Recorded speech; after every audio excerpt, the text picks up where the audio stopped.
So to remove the starter solenoid on one of these Bolens lawn tractors, and I guess it's the same for the same vintage or year, Troy-Bilt, Cub Cadet, Murray, whatever other MTD brand made these cheapo mowers, because on these cheap mowers, the starter solenoid is right here. So we've got to take both of these two bolts out. Solenoid is right there.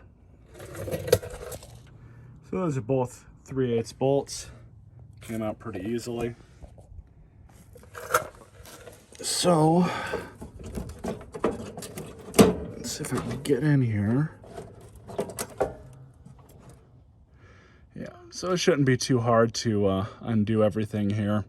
I am going to cut this zip tie though. So here's the new $11 part from Amazon. Looks pretty much the same. All we've got to do is just undo the wires, transfer them over to here, and then remount this to the back of the machine.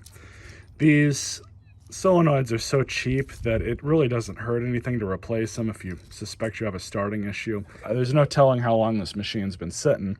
It's really not going to hurt anything just to change it and take the gamble on a $11 or $12 part.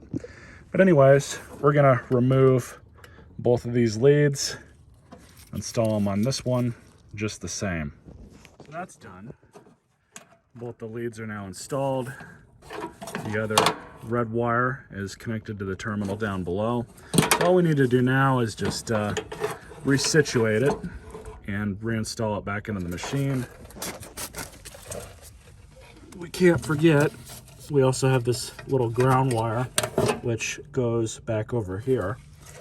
So not a big deal.